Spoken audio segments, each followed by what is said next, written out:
L'idée du spectacle est venue d'une sorte de réaction à une manière de parler des quartiers populaires ou des zones urbaines sensibles.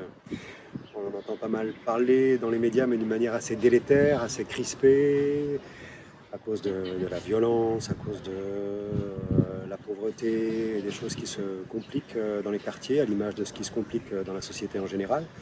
Donc l'envie est venue à ce sujet de parler des quartiers d'une autre manière. Et ça a commencé par tout un travail de terrain, puisqu'on est allé dans le quartier de Sège rencontrer des habitants, faire des collectes de témoignages, de ressentis, aussi bien des habitants que des acteurs de la ville là-bas, comme au centre social ou autres partenaires qui nous ont ouvert les portes du quartier, de ses fonctionnements et des diverses choses qui sont mises en place pour les habitants.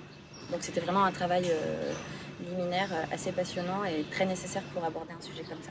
L'idée, c'était de créer une comédie sociale, justement pour aborder le sujet d'une manière inattendue ou peu habituelle, et parler du quotidien des gens.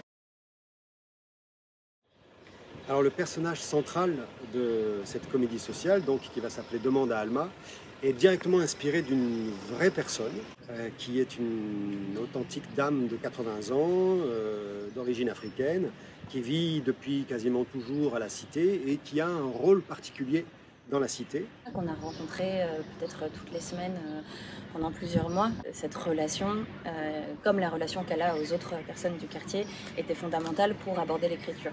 Et donc effectivement de là est venu ce personnage d'Alma, qui elle est une sorte de pierre angulaire de la cité. On a imaginé la situation se déroulant dans l'appartement d'Alma. On est dans son salon.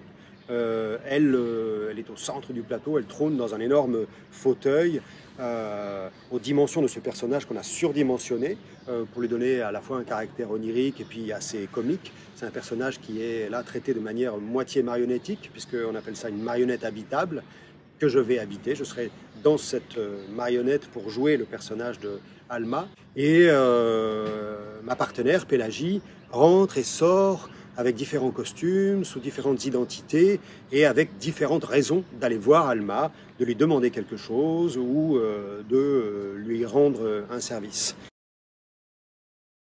Une jeune femme artiste qui s'appelle Céline, je joue un jeune homme qui s'appelle Julien, je joue un homme plus âgé qui s'appelle Rachid, un petit garçon qui s'appelle Oumar. J'ai chopé tous les rôles, voilà. J'ai tout raflé, on devait être 10 actrices, en fait on est une.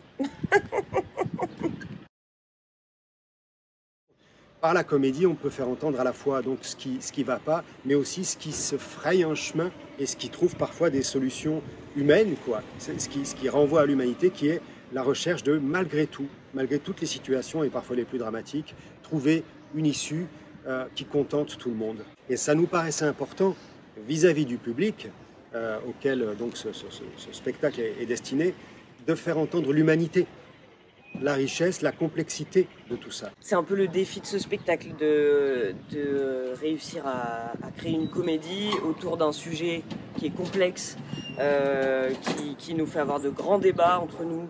C'est très collaboratif et c'est ça qui est chouette dans ce spectacle, c'est qu'on est on a tous des sensibilités assez différentes et qu'on se donne la chance de pouvoir aussi partager. C'est assez horizontal dans une certaine mesure.